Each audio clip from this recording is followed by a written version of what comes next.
அஸ்ஸலாமு அலைக்கும். நமஸ்காரம், வணக்கம். தமிழ்நாடு மக்களே, நல்லா கேட்டுங்க. பிராமணன் வெளியே இருந்து வந்தவன் தானே எல்லாத்துலேயும் இருக்குது. கீழடி அகல அறிவு இவங்க பண்ண வேலை எல்லாரும் சொல்லுவாங்க வெளியே இருந்து வந்திருக்கான், வெளியே வந்திருக்கான்னு. ஆராய்ச்சி மூலியமாக, வரலாறு மூலியமாக பார்த்தா இவங்க வெளியே தான் வந்திருக்காங்க. கைபர் கனவு அங்கிட்டு இங்கிட்டு அங்கேருந்து அடித்து விரட்டி அங்கே இங்கே அலைஞ்சிட்டே இருந்து கைபர் கனவு உள்ளே வந்திருக்காங்க. இங்கே வந்து பார்த்தா நம்மளாலேயே வந்து முன்னோர்களையும் கும்பிட்ருக்காங்க, இயற்கையும் கும்பிட்ருக்காங்க. சில பேர் சூரியனை கும்பிட்ருக்காங்க, சில பேர் மாடு நம்ம கூட வேலை செய்யும் மாடை கும்பிட்ருக்காங்க. நம்ம சொந்தத்தில் முன்னேறிகளை கும்பிட்ருக்காங்க. எங்கள் வீட்லையெல்லாம் அப்படி தான் கும்பிட்ருக்காங்க, எங்கள் அப்பா தான் கும்பிட்ருக்காங்க. அதனால் அது தெரியும் எனக்கு.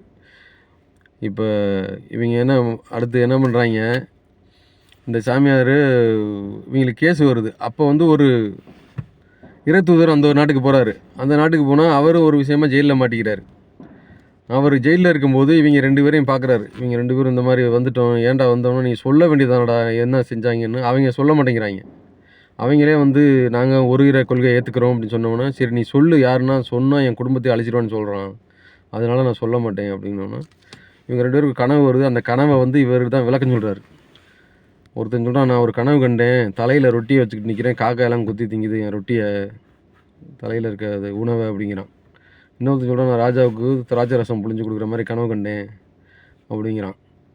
அப்போ அவர் நாளைக்கு சொல்கிறேன்ட்டு நாளைக்கு சொல்கிறாரு, நீ வந்து திராட்சை ரசம் புழிஞ்சுக்கிறவன் உனக்கு விட்டுருவாங்க, நீ ராஜாக்கிட்ட போய் மறுபடியும் வேலை செய்வ, இவன் உன்னைய வந்து கழுவேற்றிடுவாங்க, கழுவேற்றினா உன் தலையை காக்கா குருவிலாம் கொத்தி திங்கி நீ செத்து போயிடுவாடா அப்படின்னு சொன்னோன்னா 2 அழுகுறாங்க.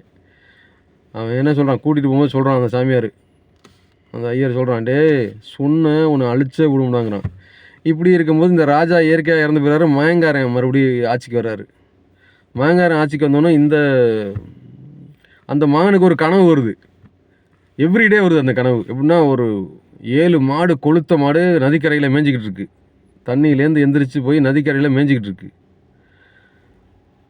கொஞ்ச நேரம் கழிச்சு பார்த்தா அந்த நதியெல்லாம் வற்றி போய் அந்த புழுதியிலேருந்து 7 மாடு எந்திரிக்குது, வத்த மாடாக. அந்த 7 மாடும் என்ன செய்யுது, அந்த கொளுத்த மாடை போட்டு முழுங்கிடுது. இதே மாதிரி கனவு வந்துக்கிட்டே இருக்கு இவருக்கு டெய்லி.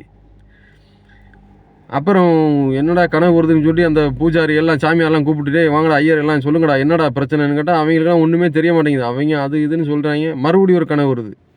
7 கதிர், நல்லா கொளுத்த கதிர் தானியம் இருக்குல்ல, நம்ம கோதுமை நல்லா கொளுத்த அப்படியே வளைஞ்சு தொங்குது, நல்லா விளைஞ்சது. மறுபடியும் பார்த்தா அந்த 7 கதிர் காஞ்சி போய் சருகாக இருக்குது. அந்த 7 கதிரையும் அப்படியே சுற்றி சுழட்டி தின்றுது. இப்படி கனவு வருது, இதுக்கு ஏதாவது ஐடியா சொல்லுங்கடான்னா, அது யார் சாமியார்லாம் மந்திரவாதியெல்லாம் கூப்பிட்டு பார்க்குறாங்க. சாமியார் சொல்கிறாங்க, நம்ம சொன்னால் தான் நம்ம கடவுள் மேலே நம்பிக்கை வரும், இல்லாட்டி இவங்க நம்ப மாட்டாங்க, நம்மளே ஏற்கனவே இது பண்ணியிருக்காங்க, நீங்கள் சொல்லுங்கடான்னா அவன் மந்திரவாதியெல்லாம் கூப்பிட்டு வந்து கேட்குறாங்க. அவங்களுக்கு ஒன்றுமே தெரியலை. அப்போ இந்த ராஜா கிட்ட ஜூஸ் புழிஞ்சு கொடுக்க வந்தான் பாருங்க, அவன் அந்த மகன்கிட்ட வேலை செய்கிறான். அவனுக்கு அந்த ஜூஸ் புழிஞ்சு கொடுக்க வேலை. அவன் சொல்கிறான், நான் வந்து இதுக்கு பதில் சொல்லுவேன்னா. அவர் ராஜா கோவப்பட்டார்.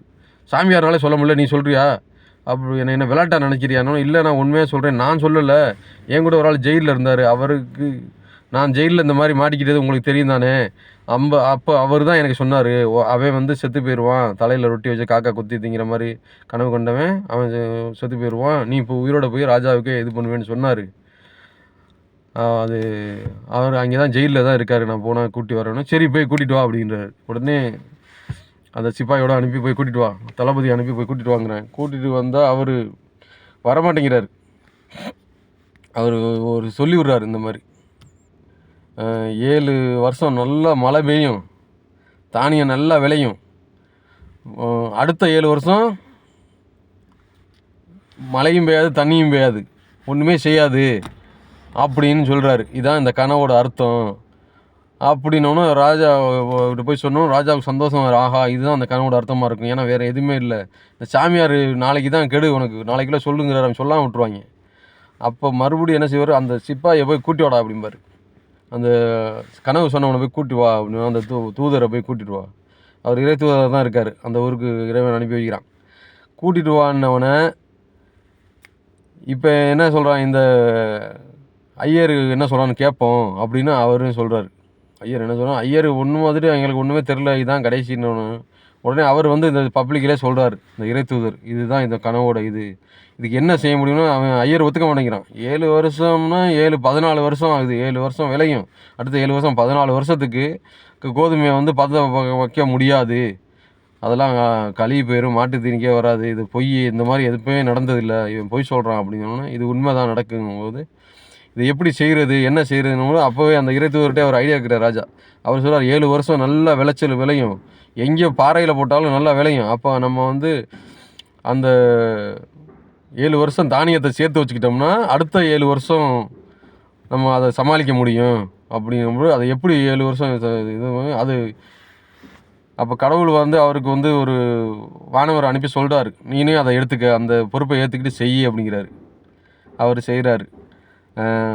7 பெரிய பெரிய குடோனை கட்டி அந்த தானியம்லாம் போட்டு வச்சு 7 வருஷம் அந்த மாதிரியே 7 வருஷம் மழை பெய்யாமல் போயிடுது. அடுத்து 7 வருஷம் மழை பெய்ய போயிடுது. இவர் தானியம் வச்சு ஏழைகளுக்கு வர்றவங்களுக்கெல்லாம் கொடுக்குறாரு. கொடுத்து அந்த சாமியார் இவங்க இருக்காங்க பாருங்க குருக்கள், மற்ற மக்களுக்கெல்லாம் 1 ரூபாய்க்கு கொடுக்குறாரு, இவங்களுக்கு 3 ரூபா தான்டா அவங்களுக்கு இருந்தார். ஏன்னா அவங்ககிட்ட காசு நிறையா இருக்குது, கஜானா வச்சுருக்காங்க எக்கச்சக்கமாக, தங்கம் பொண்ணு வெள்ளின்னு.